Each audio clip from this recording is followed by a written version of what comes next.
Hey everyone, welcome to the Mary Chronicles podcast. This is another emergency edition of the podcast as I have been covering the current ice raids going on in the Chicagoland area. So I am joined with a person named Sister Mary Clarence.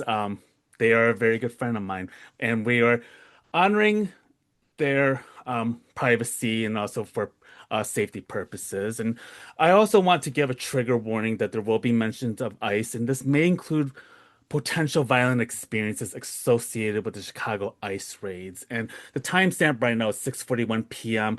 on Tuesday, October 21st.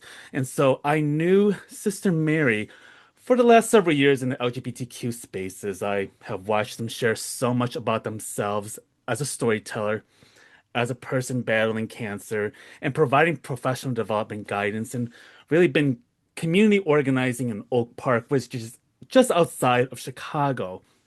And I watched them share and talk about their involvement in the Free Palestine movement, trans rights, Black Lives Matter, and currently the fight against the ICE raids in Chicago and the surrounding Chicagoland area. So I want to say welcome to the show. It's great to have you on. And how are you navigating this month since the start of the ice raids, and how has that affected you and the community that you live in? Thanks so much, Randy, and I really appreciate the chance to be here and to talk about this and all the work that you're doing to, help bring context and like help people understand what is happening. And so I think like a lot of us have really seen major shifts in like the culture and the actions that are happening in and around Chicago and through these sort of collar communities that, circle Chicago because Cicero, for example, is right next to Oak Park. Cicero has the highest percentage of Hispanic population and Latino population in Illinois, 90%. And so we're seeing a lot of ICE raids really target communities where like the most vulnerable people, people who are coming in and out of hospitals, in and out of schools, courts, work, laundromats, people who are, trying to build a roof on a house and are left, literally dangling off the side. Today, a friend of mine was, or I'm sorry, actually yesterday, it's been kind of a blur. A friend of mine who's an attorney was kidnapped by ICE, detained by ICE because he was blowing a whistle. And, he's a lawyer, he's a litigator, he's a U.S. citizen.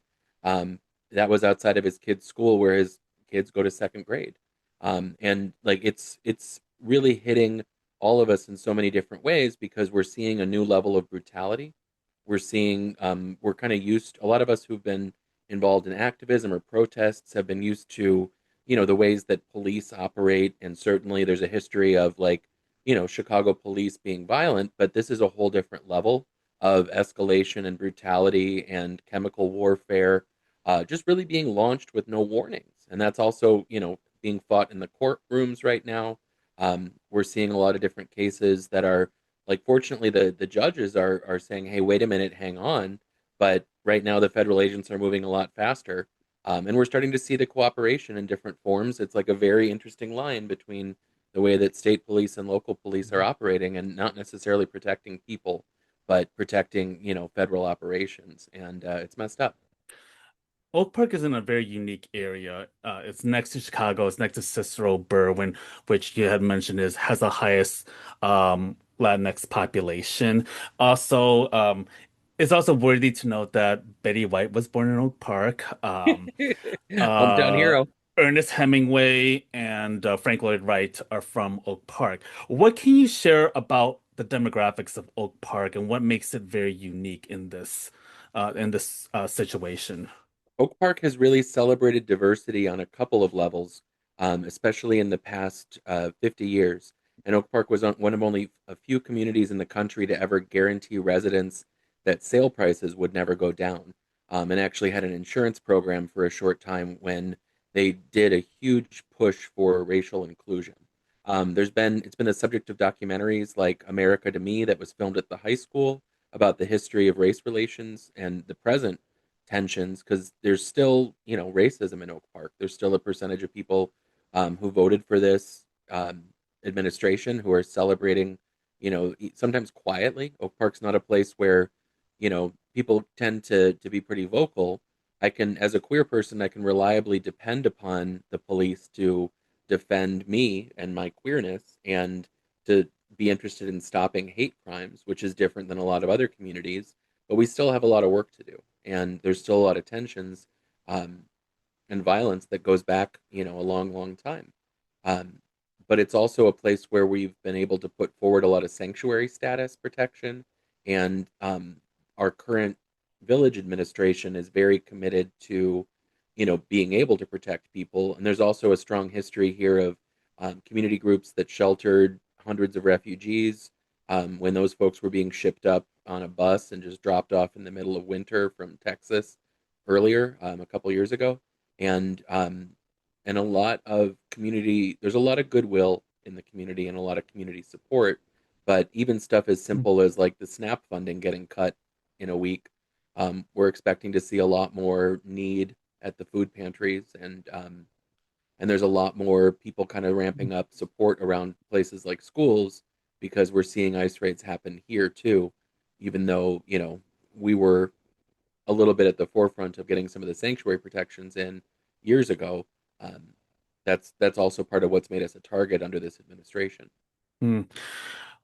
What you have experienced with Oak Park so far from the local government side, what has the response been from Governor Pritzker and the state officials to Oak Park, and what has Oak Park's response been in terms of how they have responded to both ICE raids, but also with Oak Park Police? I think that's certainly something Yeah, to really distinguish, and I think it's very important to also understand where is Oak Park Police role in this, because I think this has been the confusion for a lot of residents from Broadview to different communities in Chicago right yeah. now.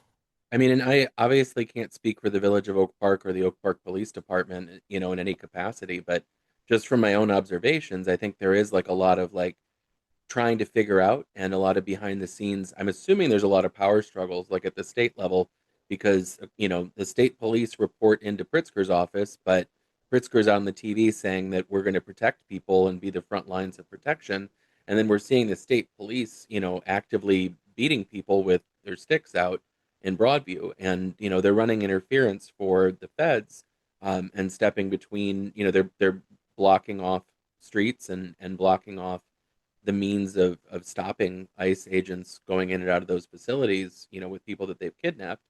And right now, the Broadview mayor has essentially created protest hours, and she's talking about the protesters being privileged people who are interrupting the community. But there's also like a lot of folks talking about ICE as the new slave trade. And so I don't think like there's a really big narrative battle that's being, fought at very local levels where, people's ideologies and their way of looking at things is shifting really rapidly because, from my lens, there's a lot of private prison money and private military contracting money being dumped into, facilities like Alligator Alcatraz are a prime example of like, we're seeing people celebrate the idea of like people being eaten by alligators and hundreds of people are missing. And in the Broadview facility, that's supposed to be a temporary processing space where people are, held for a few hours before they're moved into an actual either like deportation or wherever like they'd go.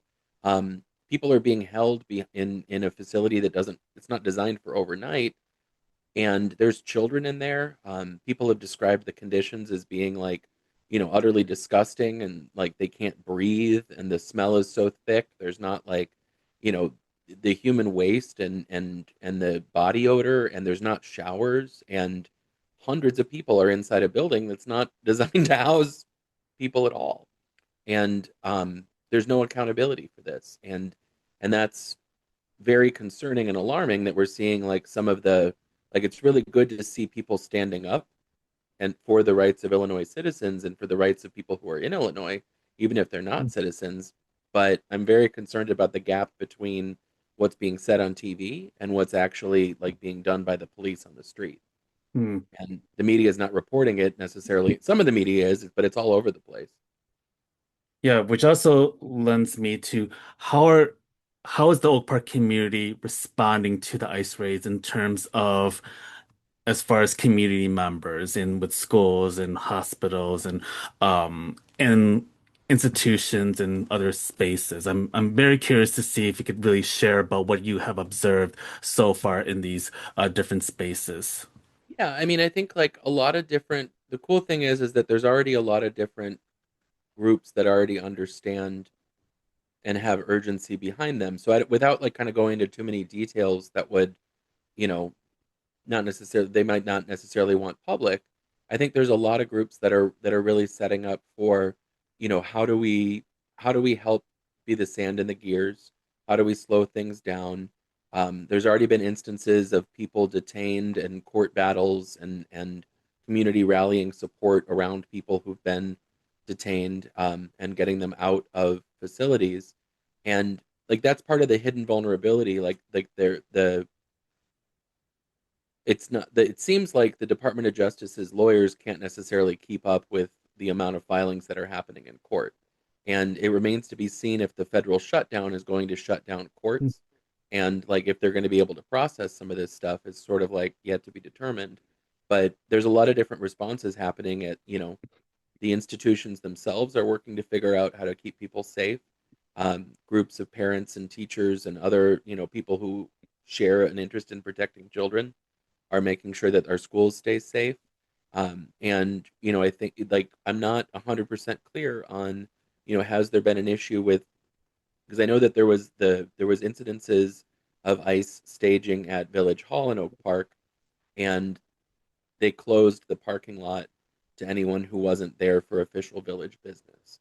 And so Mm. like that's the only more direct confrontation that I've seen happen. But more and more elected officials have been visiting Broadway facilities and demanding access from, senators to local legislators. I don't think Governor Pritzker's been there, and I think it would be really important for him to get out and actually see that in person, because I've seen him march downtown and say that he's in the middle of action, but I really want to see Pritzker show up at the Broadview Ice facility and see the way that some of these things are happening, especially around how the state police are behaving, because I think that directly is a prime example of something that contradicts our ability to actually create sanctuary here. hmm And then a few days ago was the No Kings protest in Chicago, which Yeah, drew a large, I don't know what the final numbers are, but it's in the hundreds of thousands.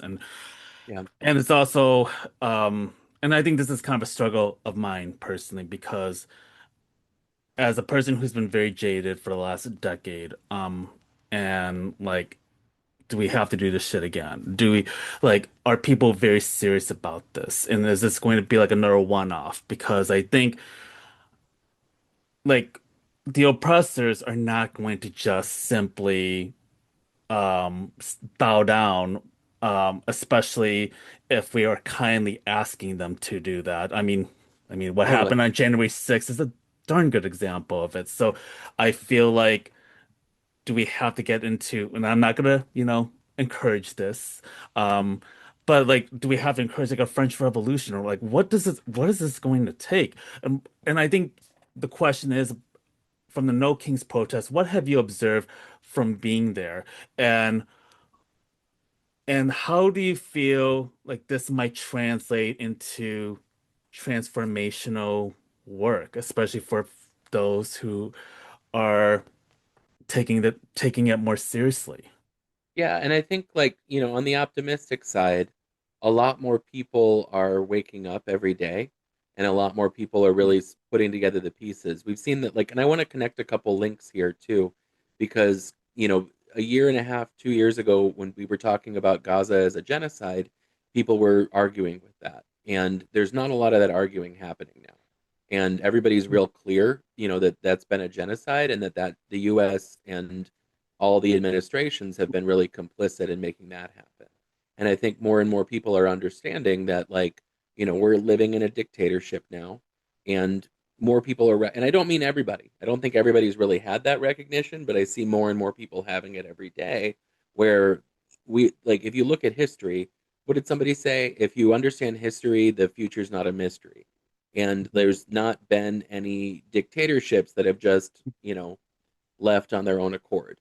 But there are a lot of examples of them folding because of their own corruption and their own incompetence. And like I think Trump is out to crash the economy, and the other billionaires are obviously complicit in that. And there's a lot of like, vying for power at a huge level. And but all of this is connected back to a lot of things we were warned about with the military industrial complex, prison complexes, the weapons industries, all these groups that profit a large amount from war. And this is the boomerang of those empires coming home to roost that have always been here for a lot of groups. Like a lot of black people have been sitting on the sidelines and, justifiably, like, hey, this is a battle that we got to wait for a lot of people to wake up. And there's an uncomfortable space I've heard with a lot of, non-white people kind of like, hey, I'm not trying to cheer on that now this is happening to white people, but it's kind of there's a certain like odd satisfaction in recognizing like having like watching people have those awakening moments and realize like they're vulnerable too. They're not safe under this, Hmm. and I think that that requires like it's really deep, it'll hit a lot of people's trauma buttons, and finding out that they're not safe, that their privilege is not protecting them, that this is like, and we see that in Oak Park, like, and kind of to bring it back to the No Kings protest. The last time around, I saw one of those Harris, like, if you'd voted for Harris, we'd be at brunch right now signs, and it like drove me nuts because that's I feel like that's kind of that symbolic of like, yeah, you guys weren't protesting this when it was being set up. Mm. This is and we've got a lot of work to do, but I think as people wake up, the numbers are not on their side. They've had staffing challenges with ICE, police, and military. They don't have the number. They couldn't keep Afghanistan. That's 20 million Hmm. people in that country. And, our whole military couldn't take that over. And Mm. they can't take over the US. And the US is really heavily armed. And there's a lot of Mm. folks who like that, they've been waving those "Don't tread on me" signs for years. They're not awake yet. They haven't realized they're being tread on. But back when I lived in rural America, that was part of the like, hey, do you think the billionaires are on your side, buddy? And then you'd see them go like, oh, I guess they're not. And you're like, right, it's not, and it's not that complicated, like at a certain level. So pretty soon, I think a lot of folks are going to be a lot more aware that if you want to play us versus them, like, is this really worth trans people not being able to go to the bathroom or play basketball? Like, now that you can't sell all your crops and your community's dying, like, was that worth it? Because you don't like people with nuts in a dress? Is that that's stupid? That's really stupid. So let's not be that stupid. Let's have communities and healthcare. You know what I mean? Like that's Yeah, I I have been speechless for the past I don't know how many years, and it is very perplexing to see the lanes that Trump voters will go to bite the nose off. I mean, it really amazes me, and I don't know where. I mean, I could spend like another hour on it, and I'm gonna spare you and the audience of my grievances. But I I think about what do white folks like yourself, how can you like share the knowledge, but also like what knowledge do you have to impart on many white folks, suburban folks who have not been involved or haven't been fully engaged in this work but are trying to do good? What steps should they consider taking? I think like it's a lot of people, and this might be like some kind of symptom of whiteness. Maybe it's perfectionism or the saviorism. I'm not sure exactly how to label it, but a lot of white folks are looking for the perfect solution. Like if I just reach the right supervisor, I can complain and it'll go away, kind of thing. And that's not how this works. And this has been a power structure. The Heritage Foundation has built this plan for decades. It's not we're behind the eight ball Hmm. in comparison.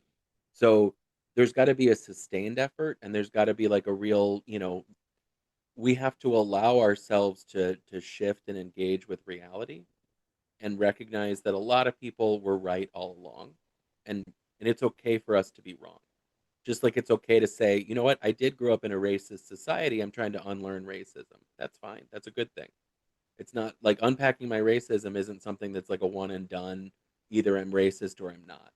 Either I'm homophobic or I'm not, or I'm transphobic or I'm not. And in the same way, one call isn't going to make a huge difference. But what can I do every day? What are little actions I can take? If I can call and bother my local elected official, like Governor Pritzker's office, we got 75, 100 calls made the other day just saying like, where's Pritzker? Why hasn't he been out to Broadview? And because they were telling people like, oh well, it's a federal facility, so you got to call your senators, and like we got their phone lines shut down because like that's ridiculous, and he's the Illinois governor, and go get to the facility. It's actually not that hard to get them to respond to stuff. It doesn't take more than like you get five people to call five people to call five people. All of a sudden, the governor's responding. And he was on TV later that night responding to exactly what we were talking about in the messages. So like, it's not, even though like it sometimes feel like we have to make dozens of calls every day. Okay, that might take 5, 10 minutes. That's okay. Make some calls. Show up to protests, like especially in like the riskier areas, and people have to learn how to like analyze the risks involved and keep themselves safe, which can be like it's perfectly legit to stand across the street and just scream you're a bunch of fragile little man babies at a bunch of ice people. You know what I mean? Like you don't have to be within swinging range of them. Get yourself a bullhorn, dress like a clown. They love these inflatables. Cool. Like be disruptive. Anything we can do right now to be radically queer is great because they can't stand that. They're horrified. They're terrified of queerness. That's why they're attacking it all the time. So, like, being radically queer in their faces is a lot more effective than we realize. And we're And we very just funny too, and we're very petty, and I love that about our community because totally I think someone said it, like one of my guests said it best, like queer people are the best at protests, and right. she's from Korea, and I'm like, yeah, absolutely we are. Totally. Totally. So like I'm encouraging like places like Oak Park, like hire some drag queens to help you out. You know what I mean? Like get you Mhm, some costumes, have some fun with this. You know what I mean? Like pay mhm, your queer people, but get help and figure out where to tap in. And also just the mutual aid level, because I think mhm, we don't talk about how that's actually a form of protest too, but like we're going to need a lot more people at food banks. We're going to need a lot more distribution systems of like getting food to people that can't leave the house for a variety of reasons. And mhm, these systems are being purposely attacked. That's been the Trump administration's plan all along. Steve Bannon said, almost a decade ago that they were going to do arson in all directions, and they're going to light as many fires because the firefighters get exhausted running around trying to put them out because this is life-saving stuff. So just getting engaged with all that stuff makes a huge difference because you also build relationships, and that's the core of like relational organizing. It's so useful to know the helpful people in your neighborhood. mhm, Who are the people running the food bank? Who are the people, prepare doing safety planning around schools? Who are the people helping out? Like knowing the helpers is super valuable. Like those are people mhm, you really want to know. And so it's just very much in everybody's self-interest to like build as tight-knit a community, throw block parties, do fundraising. You know what I mean? Like all these groups could use money, rapid response, mutual aid. Like there's a ton of mhm, need to create different economic structures, do a drag show, pay drag performers, charge mhm. tickets. There's a lot of stuff we need to do right Donate to your local Etsy witches too. now. That part. I know I'm probably gonna be put on the FBI wanted list after this, but that's fine. Um, but anyways, I also wonder about like you as a parent because you have a child. Yeah, I am curious to know what you have learned from your child's school, but also how is your child feeling in all of this? Because I know that you talk about like teaching and helping to, I hate the word radicalizing in a sense. It's really human rights if we're being very plain and simple here. But totally. yeah, I wonder about how have you been able to think about this as a parent? So something that I didn't expect that I think is really been really beautiful was that I got involved teaching sex ed many years ago in the community. And that was partly because I wanted to be ready for those conversations for my kid, by the time she got around to adolescence. But what I didn't expect was that, like, the book Psychology of Fascism starts off with why sexual repression is the heart of fascism. And so Mm, it turns out that teaching people, like, hey, we have a really values aligned curriculum. Everybody deserves consent. Like, we believe everybody deserves consent, everybody deserves pleasure in their body. Everybody deserves dignity, respect, human rights, and to just be able to experience joy in life is like and I believe in the ideals of like freedom from fear. But those are aspirational, and we don't live in a society that actually actively allows everyone those are seen as privileges, dignity, joy, freedom, expression. Like people are trying to take that away. Immigrants represent the right to migrate. Trans people represent the freedom of self-expression. Palestinians represent the freedom of self-determination. And there's the right to defend yourself. And so like there's a lot of like the ways that these rights are taken away really teach us a lot about like how can we move in safe ways? How can we get our like how am I going to enforce my boundaries? And how do I move safely? So that's kind of been a lot of, for many years, that's been a lot of the conversations like, hey, how do we get prepared for this stuff without traumatizing our kids? And how do we teach our kids to live really rich, full lives with all the love they deserve, even though there's going to be some incredible hardships coming down the road? And like the answer is community. I mean, the answer is like it's relationships, and like how we have relationships is everything. As far as I'm concerned, and not to oversimplify it, but like that, there's an Erica Badu lyric, right? Like I pick my friends like I pick my fruit, and if we can get rid of the rotten apples in our lives, we're doing great. And that's like creating our own sanctuaries for ourselves in our Mm. own spaces where we can be loved, experience love, connect with each other, and be safe, and like that's beautiful. Yeah, as a person who's not a parent, I also wonder what you're observing with um, your child's classmates, and also how are they navigating this fear and this uncertainty? I mean, I don't know what that's like as a parent, and I cannot Yeah, imagine what it's like to be a kid in this day and age. it's really hard. And I think like there's really big, I mean, especially in this context of the pandemic, there's been huge spikes in, mental health needs and kids really struggling with mental health and anxiety and depression. And um, that need is enormous right now. And the need for safe spaces, like we know affirming spaces save lives, and we need a lot more affirming spaces. And that's super true for trans and queer kids, but it's also true for kids in general, and they don't get enough safe affirming spaces. And there's a lot of pressure on kids right now and a lot of uncertainty. We talk about what's been effective for other communities in response to ICE. What have you seen that may not be so effective? And I'm obviously, you know, I think that this is definitely a judgment call because each community is tailored very differently, and I think that's something I do want to acknowledge like off the bat here. But I wonder like what has not been working, or at least what you feel like may not be as effective. And I think one of the things that I'm also seeing is we saw what happened with the Facebook groups on Ice Watch, where the Department of Justice told Meta, "You got to suspend this."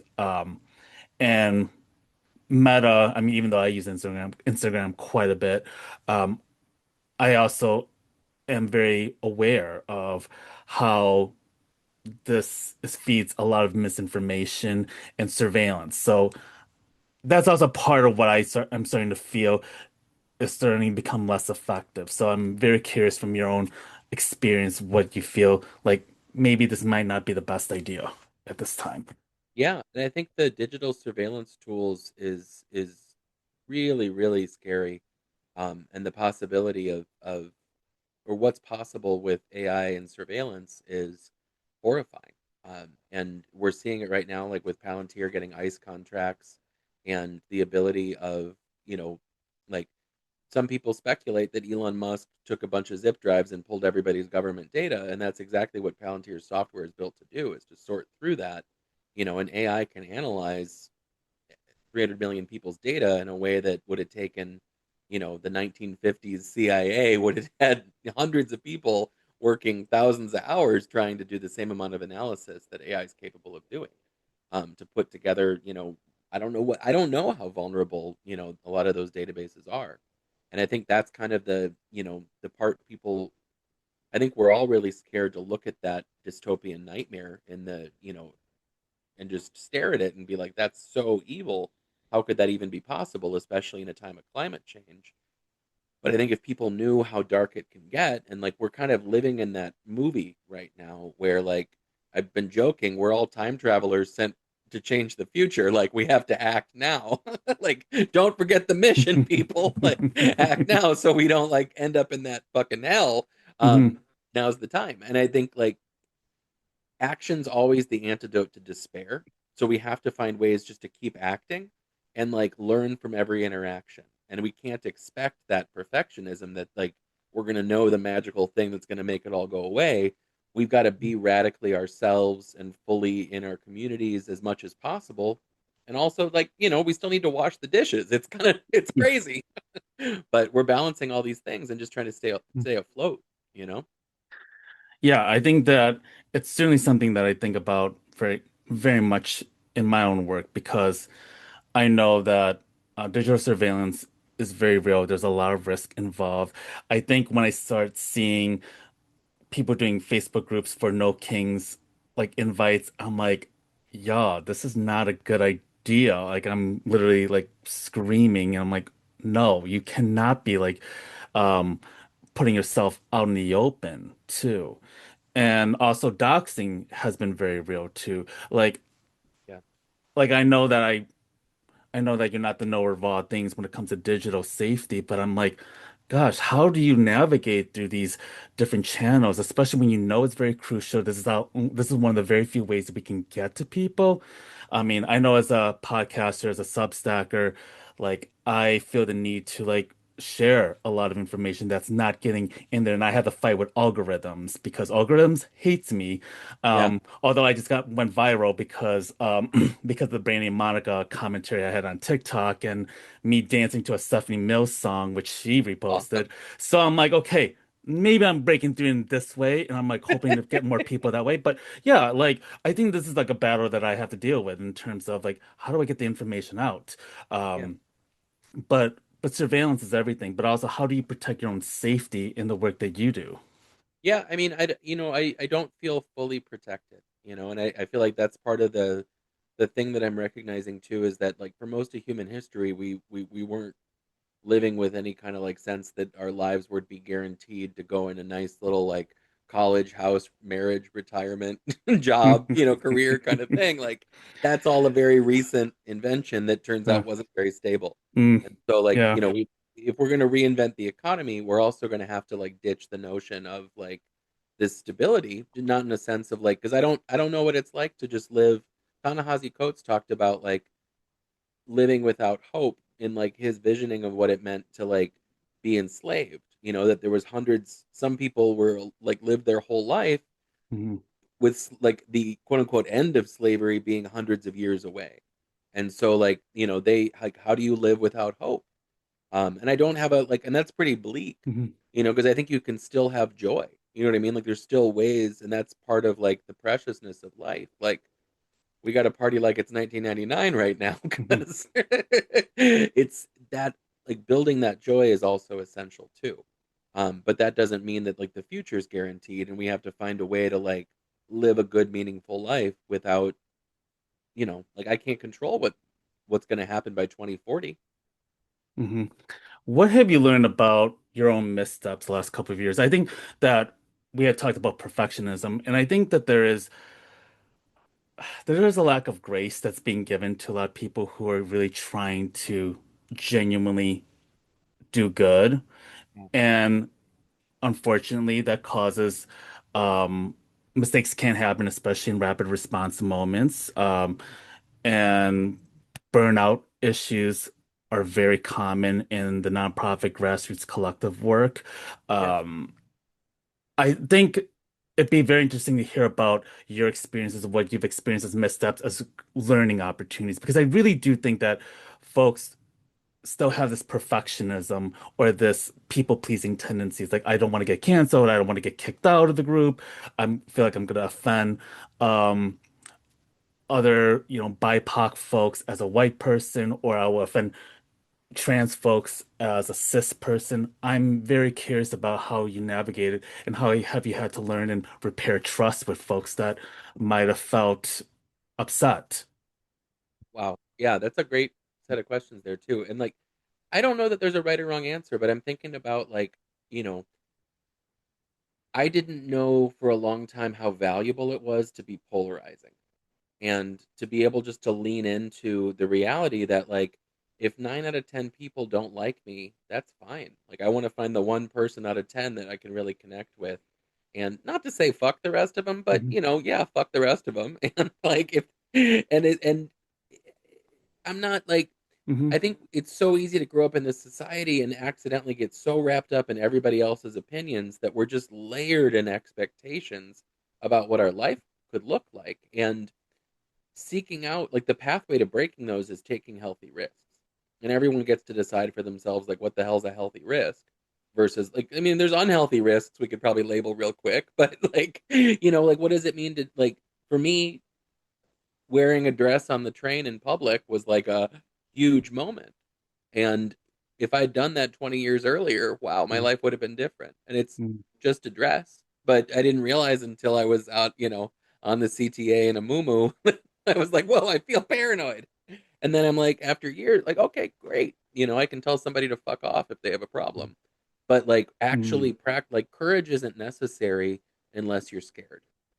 You Yeah. don't need any courage otherwise. So the only like we got to do shit that we're afraid of if we know that it needs to be done. And that, like, just finding ways to build our own courage, it's great if those can be done in safe ways because there's a lot of unsafe shit coming.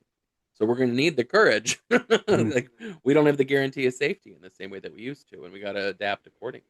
Yeah, I think that's beautifully said because it's something I was thinking about this morning. I was like, like to be ambitious, to be brave, you have to piss off a lot of your allies. Totally. And I think that's something I think about all the time because I know in this past year I've had this awakening in some ways where I have become more outspoken. I also think Wellbutrin, the medication to kind of that has gotten me more Totally. jazzy these days.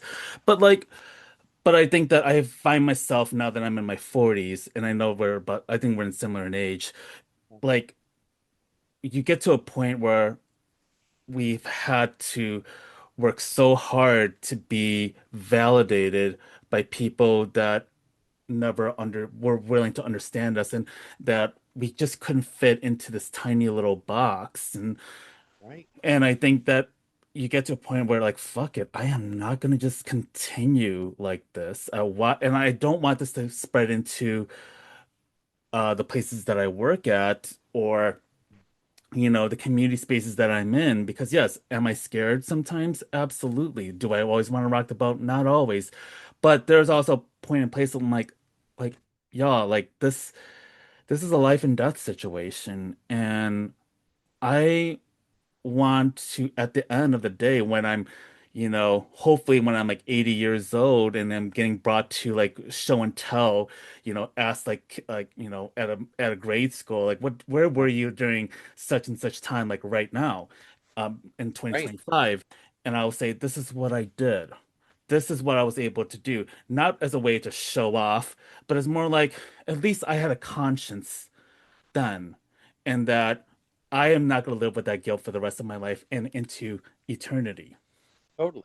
And that's like the most beautiful thing about our hearts is like how we bleed, and that like the fact that we're experiencing like being able to be in a space to witness like the heartbreak of all that's happening and all that means is it's horrible, it's really hard, but it's also like evidence that like we've got big hearts and big love because the people like you can see it on the faces of some of those ICE agents that they're in the process of recognizing what they're doing. And there's going to be like it's similar to the trauma of people in my family who were in the military who had to live with the guilt of what they'd done, in their quote unquote service in certain places overseas. And so like that we've never reconciled with that as a country, certainly, and like we really haven't begun to learn about collective trauma healing, but like that's the work right now. Hmm. And I don't mean to laugh like out of Yeah. like, but we're gonna have to like actively heal trauma while we're experiencing it. What gives you the most hope in the most bleakest of times right now? It's a really good question.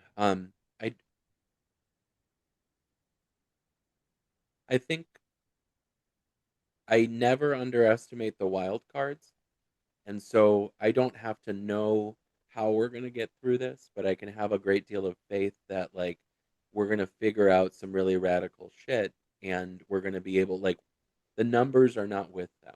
And that gives me a great deal of hope. And it's very similar to what's happened in movements throughout the world where like unfortunately we have to endure a horrific amount of brutality for people to wake up and realize how brutal the actions that are being taken really are. And Mhm. so it gives me hope to know that that recognition is dawning for people every single day and that a much better world is possible. And that we're saving lives with every like all the work right now is harm reduction. Mm. Thank you so much. And last question is, talk about your attire, your choice of attire, and what brought you um, to this, to this decision to dress up as a nun. I'm curious of the I context. think the idea of a clown nun is just really funny, you know? Like, and I think like I was raised Catholic, so there's some trauma there, I'm sure, that I haven't Mm. unpacked yet. And I think like costuming and the symbolism right now is really important and the way that like the media is portraying things. And so I just find it kind of fun to be able to throw on a nun costume and there's a lot of fun, puns that can come with it too, but um it's a bad habit. But yeah. Have you like dressed in drag in other personalities? I'm very curious about other personas you've dressed up as. Yeah, I mean, I need to do more. I have an HR lady drag character, and I would love to see that. I have not seen that one, but that is hilarious. I think we're all in need of more HR. HR is a drag, so it fits. Oh my goodness, that is hilarious. Have you worked in HR? I Yeah, assume. yeah. I've been in Yeah. HR for a long time, and Oh my goodness. yeah, Oh my used goodness. to acting like you have to kind of be a little subversive to do good in some environments too. Mm. And I want to say in closing, thank you so much for being on my show at the last Thank you. minute, and also because I brought you on because I have so much respect for the work that you've been doing, but also what you've shared online, and I know that it's important for me to protect your safety in this too. But I want to say that it really means a lot for you to come on and share so much of your knowledge and wisdom on this. I think Oh, that thank you. these are the kinds of stories that are coming from Chicago and the surrounding suburbs. And I think this is very important to like really show that this is an important that we're not a helpless city. Like we are a very strong and responsive city. So I think that is something I hope gives um, a lot of a morale boost to other cities and towns that are starting to ramp up of what's happening. Yeah, and it's a crazy time, so I really appreciate the work that you're doing, and thank you for having me on. Yeah, and please stay safe and continue to do the great work and hope that we all continue to protect each other and stay You too. vigilant. You too, and thanks, Randy. I really appreciate